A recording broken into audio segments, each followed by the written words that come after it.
ஆன்மீகம் ஆனந்தம் சேனலுக்கு உங்களை அன்புடன் வரவேற்கிறேன். அந்த முதியோர் இல்லத்துக்கு கடந்த சில வருடங்களாகவே சுந்தரம் என்பவரிடமிருந்து மணி ஆர்டர் வந்து கொண்டிருந்தது. ஒவ்வொரு வாரமும் அந்த முதியோர் இல்லத்துக்கு 1000 ரூபாயை மணி ஆர்டர் செய்து விடுவார் அந்த சுந்தரம். எல்லா மணி ஆர்டர் தகவலிலும் ஒரே மாதிரியாகவே எழுதப்பட்டிருந்தது. இத்துடன் ரூபாய் 1000 அனுப்பியுள்ளேன். நானும் என்னுடைய மனைவியும் இதிலுள்ள முகவரியில் இருக்கிறோம்.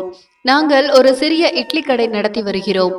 இருவரும் 60 வயதை கடந்தவர்கள். நான் இறந்துவிட்டால் என்னுடைய மனைவியை பார்த்து கொள்ள ஒருவரும் இல்லை. எனவே எனக்கு பிறகு அவளை உங்கள் இல்லத்தில் பராமரிக்க வேண்டும். அதற்காக இன்று இந்த பணத்தை அனுப்புகிறேன். வாரம் 1000 ரூபாய் அனுப்பிவிடுகிறேன். இதில் பாதி தொகையை உங்கள் காப்பக செலவுக்கு எடுத்துக்கொள்ளுங்கள். மீதி பாதியை என் மனைவி பெயரில் வரவு வைத்துக் கொள்ளுங்கள். என்றாவது ஒரு நாள் நான் அனுப்பும் மணியாடர் தொகை வராவிட்டால் தயவு செய்து இதில் உள்ள முகவரிக்கு வந்து என் மனைவியை அழைத்துச் செல்லுங்கள். இப்படிக்கு சுந்தரம் மற்றும் மீனாட்சி. இப்படி எழுதப்பட்டு அந்த மணியாடர் வாரம் தவறாமல் அந்த முதியோர் இல்லத்துக்கு வந்து கொண்டிருந்தது. சென்னையின் புறநகர் பகுதியான தாம்பரம் பகுதியில் உள்ள அந்த முதியோர் காப்பகத்தில் 60 வயதுக்கும் மேற்பட்ட முதியோர்கள் கிட்டத்தட்ட 50 பேர் இருந்தார்கள். சுந்தரம் அனுப்பும் 1000 ரூபாய் அந்த முதியோர் இல்லத்துக்கு ஒரு வாரம் கூட விடுபடாமல் வாரந்தோறும் தவறாமல் வந்து கொண்டிருந்தது.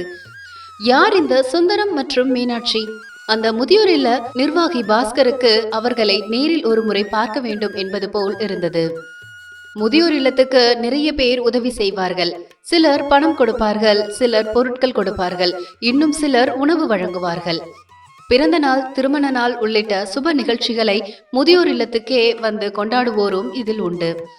இவர்களில் அந்த சுந்தரம் மிக வித்தியாசமானவராக இருந்தார்.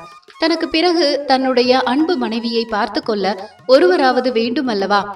அதனால்தான் அந்த முதியோர் இல்லத்தை அவர் தேர்வு செய்திருக்கிறார். இன்று பிள்ளைகள் இருந்தாலும் ஒரு சிலர் தங்களது பெற்றோரை காப்பகத்தில் கொண்டு போய் விட்டு விடுகிறார்கள். உண்மை நிலை இப்படி இருக்க அந்த சுந்தரத்தின் செயல் அந்த முதியோர் இல்ல நிர்வாகியை வெகுவாக கவர்ந்தது. ஒரு நாள் காலையில் பக்கத்து மாவட்டத்தில் வசித்து வந்த அந்த சுந்தரத்தை தேடி வந்தார். சுந்தரம் குறிப்பிட்டிருந்த முகவரியை தேடி கண்டுபிடித்து விட்டார். ஒரு சிறிய வீட்டின் முன்பு கூரை வேயப்பட்ட ஹோட்டல் ஒன்று இயங்கி வந்தது. அந்த ஊரில் உள்ளவர்கள் அதுதான் சுந்தரத்தின் வீடு மற்றும் ஹோட்டல் என்று சொன்னார்கள். முதியோர் இல்ல நிர்வாகியான பாஸ்கரும் அந்த ஏழையின் ஹோட்டலுக்குள் நுழைந்தார்.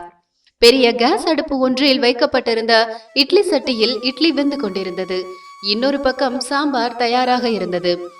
ஹோட்டலுக்குள் நுழைந்த முதியோர் இல்ல நிர்வாகியை யார் என்றே தெரியாமல் வரவேற்றார் சுந்தரம். அவரிடம் நீங்கள் தானே சுந்தரம் என்று கேட்டார் காப்பக நிர்வாகி.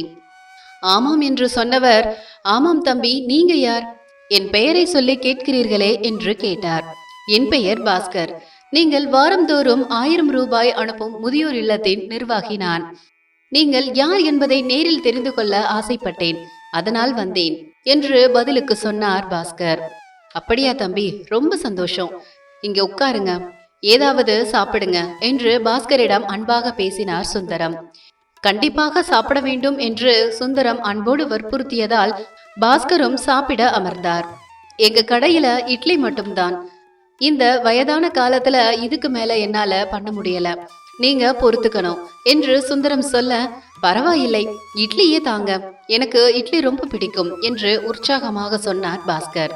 இலை விரித்து 4 பெரிய இட்லிகளை வைத்தார் சுந்தரம். தொட்டுக்க சாம்பார் கொடுத்தார். அன்றைக்கு விசேஷ நாள் என்பதால் ஒரு உளுந்த வடையும் வைத்தார். அடுத்த 10 நிமிடங்களில் 4 இட்லியையும் சாப்பிட்டு முடித்துவிட்டு கை கழுவினார் பாஸ்கர். பிறகு தன் பையிலிருந்து ஒற்றை 500 ரூபாய் தாளை எடுத்து சுந்தரத்திடம் நீட்டினார். இந்த பணத்தை அப்படியே மறுக்காமல் நீங்கள் பெற்றுக்கொள்ள வேண்டும் என்றார். நீங்கள் எனக்கு பணம் தர வேண்டாம். எங்களை போன்ற எத்தனையோ முதியோர்களுக்கு இருக்க இடம் தந்து சாப்பாடும் போடுகிறீர்கள். உங்களிடம் நான் எப்படி பணம் வாங்க முடியும்? பாஸ்கர் கொடுத்த பணத்தை வாங்க மறுத்தார் சுந்தரம். பணம் தான் வாங்க மாட்டேங்கிறீங்க, உங்களை பத்தி கொஞ்சம் விரிவா சொல்லுங்க. எத்தனை வருஷமா இந்த ஹோட்டல் நடத்திட்டு வரீங்க என்று அடுத்ததாக கேட்டார் முதியோர் இல்ல நிர்வாகி பாஸ்கர். முதல்ல என் மனைவி பத்தி உங்ககிட்ட நான் சொல்லணும். அவ பேரு மீனாட்சி. உங்களுக்கு கண்டிப்பா தெரியும். பக்கத்து கிணத்துல தண்ணீர் எடுக்க போனா இன்னும் கொஞ்ச நேரத்துல இங்கே வந்துடுவா. நாங்க 2 பேரும் சேர்ந்து தான் இந்த இட்லி கடையை கடந்த 30 வருஷமா நடத்திட்டு வர்றோம். ஆரம்பத்துல 2 இட்லி 1 ரூபாய்க்கு கொடுத்தோம். பிறகு 3 ரூபாய்க்கு கொடுத்தோம். இப்போ 2 இட்லி 5 ரூபாய்க்கு தந்துட்டு இருக்கோம். எங்க கடையில 10 ரூபாய்க்கு 4 இட்லி சாப்பிட்டாலே ஒருத்தருக்கு வயிறு நிறைஞ்சிடும். கூலி வேலை பார்க்கறவங்க, காலேஜ்ல படிக்கிற பிள்ளைங்கன்னு நிறைய பேர் இட்லி வாங்க வருவாங்க. காலையிலையும் ஈவினிங்லையும் தான் இட்லி கொடுப்போம். மதியம் ஹோட்டல் கிடையாது என்று தன்னை பற்றியும் தன் ஹோட்டல் பற்றியும் பாஸ்கரிடம் விரிவாக சொன்னார் சுந்தரம். 2 இட்லிக்கு 5 ரூபாய் தான் வாங்குறீங்க. அது உங்களுக்கு எப்படி கட்டுப்படி ஆகும்? மற்ற மருத்துவ செலவுகளுக்கு என்ன பண்ணுவீங்க என்று பாஸ்கர் கேட்க அதற்கும் விளக்கம் கொடுத்தார் சுந்தரம். எங்களுக்கு குழந்தைங்க கிடையாது. என் மனைவிக்கு நான் தான் குழந்தை, எனக்கு அவள் தான் குழந்தை அப்படின்னு நாங்க வாழ்ந்துட்டு இருக்கோம். அதனால என்னோட குடும்பத்துக்கு பெருசா செலவுகள் என்று எதுவும் கிடையாது. வீட்ல சும்மா இருக்க முடியாதுங்கிறதால நாங்க 2 பேர் மட்டும்தான் இங்கே வேலை செய்யறோம். இந்த வேலையே எங்களுக்கு பொழுதுபோக்காவும் இருக்கு. எங்களுக்கு பெருசா செலவுகள் கிடையாது அப்படிங்கறதால தான் குறைஞ்ச விலைக்கு இட்லி வித்துட்டு இருக்கோம். இந்த பணத்திலேயும் எங்களால மிச்சம் பிடிக்க முடியும். அதுல ஒரு பகுதி தான் உங்களோட காப்பகத்துக்கு நாங்க வாரந்தோறும் அனுப்பி வைக்கிற 1000 ரூபாய். அதையும் மீறி கொஞ்சம் பணம் எங்க கிட்ட சேரும். அந்த பணத்துல ஏழை குழந்தைகளோட கல்விக்கு உதவியா நோட்டு புக்கு வாங்கி கொடுத்துடுவோம். தன்னுடைய கதை முழுவதையும் பாஸ்கரிடம் சொல்லிக் கொண்டிருக்கும் போதே தண்ணீர் குடத்துடன் அங்கே வந்து சேர்ந்தார் மீனாட்சி அம்மாள், சுந்தரத்தின் மனைவிதான். அவரிடம் பாஸ்கரை அறிமுகம் செய்து வைத்தார் சுந்தரம். கொஞ்ச நேரம் அங்கேயே இருக்க விரும்பினார் பாஸ்கர். அப்போது அங்கே நடைபெறும் எல்லா நிகழ்வுகளையும் உன்னிப்பாக கவனித்துக் கொண்டே இருந்தார். ஒரு விஷயம் அவருக்கு வினோதமாக தெரிந்தது. சுந்தரத்தின் ஹோட்டலில் கல்லா பெட்டியே கிடையாது. இட்லி வாங்க வந்தவர்கள் அங்கிருந்த ஒரு தகர பெட்டிக்குள் அதற்குரிய பணத்தை போட்டுவிட்டு பாக்கி சில்லறையை அவர்களாகவே அதிலிருந்து எடுத்து சென்றார்கள். சுந்தரமும் அவரது மனைவியும் அந்த தகர பெட்டி பக்கமே போகவில்லை. வரும் வாடிக்கையாளர்களுக்கு இட்லியும் சாம்பாரும் கொடுப்பது மட்டுமே அவர்களது வேலையாக இருந்தது. மீனாட்சி அம்மாள் இட்லியை எடுத்து கொடுக்க சுந்தரம் சாம்பாரை ஊற்றி கொடுத்து கொண்டிருந்தார். இதையெல்லாம் பார்த்த முதியோர் இல்ல நிர்வாகி பாஸ்கருக்கு ஒரு சந்தேகம் வந்தது. சுந்தரத்திடமே அது பற்றி கேட்டார். எல்லோரும் அந்த தகர பெட்டியில் பணத்தை போட்டுவிட்டு சில்லறையையும் எடுத்து செல்கிறார்களே, யாரும் உங்களை ஏமாற்ற மாட்டார்களா என்று கேள்வி எழுப்பினார். இல்லை தம்பி, யாரும் அப்படி செய்ய மாட்டார்கள். அப்படியே இருந்தாலும் போனால் போகிறது. காசு இல்லாமல் கூனி குறுகி பிச்சை எடுப்பது கஷ்டமாக உள்ளவர்கள் இப்படி சாப்பிட்டு விட்டு போகட்டும் என்று விட்டு விடுவேன். இத்தனை வருஷமா இந்த ஹோட்டல் தொழிலை செய்து வர்றேன். இந்த நாள் வரைக்கும் எனக்கு எந்தவித நஷ்டமும் இல்லை. இதில் எனக்கு மகிழ்ச்சிதான் என்று சொன்னார் சுந்தரம். அவர் இப்படி சொன்னது பாஸ்கருக்கு ஆச்சரியமாக இருந்தது. இந்த கலிகாலத்தில் இப்படியும் மனிதர்களா என்று அவரை வியப்பாக பார்த்தார். மதியம் வரை சுந்தரத்தின் ஹோட்டலில் இருந்துவிட்டு அவரிடம் விடை பெற்று கொண்டு சென்னைக்கு வந்து விட்டார் முதியோர் இல்ல நிர்வாகி பாஸ்கர். சரியாக 1 வருடம் கழிந்தது. திடீரென்று கடந்த 2 வாரங்களாக சுந்தரம் அனுப்பும் மணி ஆர்டர் முதியோர் இல்லத்துக்கு வரவில்லை. பாஸ்கருக்கு ஒருவித பயம் வந்துவிட்டது. ஒருவேளை சுந்தரத்துக்கு ஏதாவது ஆகியிருக்குமோ என்று அஞ்சினார்.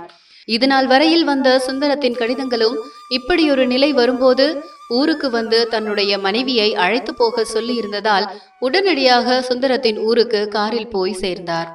பாஸ்கர் அந்த ஊரில் வந்து இறங்கிய போது காலை 9 மணி இருக்கும். எப்போதும் போல் அங்கே இட்லி வியாபாரம் நடந்து கொண்டிருந்தது. சுந்தரத்துக்கு பதிலா மீனாட்சி அம்மாள் மட்டும் இட்லியை வாடிக்கையாளர்களுக்கு கொடுத்து கொண்டிருந்தார். எல்லோரும் வந்து வாங்கி கொண்டு போனார்கள். மீண்டும் அதே தகர பெட்டிதான். எல்லோரும் இட்லிக்குரிய பணத்தை அதில் போட்டு பாக்கியை அவர்களாகவே எடுத்துக்கொண்டு போனார்கள். இன்றைக்கு இட்லி வாங்குபவர்களே சாம்பார் பாத்திரத்தில் இருந்து சாம்பாரை ஊற்றிக்கொண்டு போனார்கள். சுந்தரத்தை மட்டும் காணவில்லை. ஹோட்டலுக்குள் நுழைந்தார் பாஸ்கர். உள்ளே நுழைந்த போது சுந்தரத்தின் புகைப்படம் மாலை போட்டு வைக்கப்பட்டிருந்தது. முதியோர் இல்ல நிர்வாகி பாஸ்கருக்கு நடந்தது எல்லாம் புரிந்துவிட்டது. பெரியவர் சுந்தரம் இறைவனடி போய் சேர்ந்து விட்டார். மீனாட்சி அம்மாளிடம் விசாரித்தார். சுந்தரம் இறந்து 20 நாட்கள் ஆகிறது. இங்குள்ள மக்களே ஈம சடங்குகள் எல்லாம் செய்தார்கள். கடந்த 2 நாட்களாக தான் மறுபடியும் வியாபாரத்தை ஆரம்பித்திருக்கிறேன் என்று சொன்னார் மீனாட்சி அம்மாள். உங்கள் கணவர் எங்கள் காப்பகத்திற்கு வாரம் பணம் அனுப்பும் விவரம் உங்களுக்கு தெரியுமா என்று அடுத்ததாக கேட்டார் பாஸ்கர். அதற்கு அவர் தெரியும் என்றார். நீங்கள் காப்பகத்திற்கு வருவதற்கு தயாராக இருக்கிறீர்களா என்று தொடர்ந்து கேட்டார் பாஸ்கர். இல்லை ஐயா, அவர் இறந்தவுடன் இங்குள்ளவர்கள் காட்டிய அன்பு என்னை வியப்படைய செய்துவிட்டது. அதனால் என்னால் முடியும் வரை இந்த கடையை நடத்துவது என்று முடிவு செய்துள்ளேன்.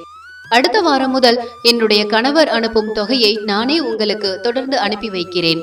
அதை நீங்கள் உங்கள் காப்பகத்தின் கணக்கில் வைத்துக் கொள்ளுங்கள். அந்த பணம் அங்குள்ள வயதானவர்களுக்கு என் கணவருடைய ஆசைப்படி பயன்படட்டும். என்னை பற்றி நீங்கள் கவலைப்பட வேண்டாம். இங்குள்ளவர்கள் எல்லோரும் என்னை நன்றாக பார்த்து கொள்வார்கள் என்கிற நம்பிக்கை எனக்கு இருக்கிறது என்று இனம் புரியாத தைரியத்தோடு சொன்னார் மீனாட்சி அம்மாள். சரிம்மா, உங்களுக்கு ஏதாவது உதவி தேவைப்பட்டால் எங்களுக்கு உடனே போன் செய்யுங்கள் என்று சொன்ன பாஸ்கர் தன்னுடைய காப்பகத்தின் முகவரி அட்டையை அவரிடம் கொடுத்துவிட்டு சென்னைக்கு திரும்பினார். இப்போது அவருக்கு ஒரு விஷயம் தெளிவாக புரிந்தது. எதையும் பெறுவதை விட கொடுப்பதில்தான் உண்மையான ஆனந்தம், அமைதி, திருப்தி, நிம்மதி எல்லாமே இருக்கிறது. இதை நாமும் புரிந்து கொண்டால் அந்த ஆனந்தம், அமைதி, திருப்தி, நிம்மதியை நாம் ஒவ்வொருவரும் மிக எளிதாக பெற்றுவிடலாம். இந்த வீடியோ பிடிச்சிருந்தா லைக் பண்ணுங்க, ஷேர் பண்ணுங்க. நம்ம ஆன்மீகம் ஆனந்தம் சேனலை மறக்காம சப்ஸ்கிரைப் பண்ணிக்கோங்க.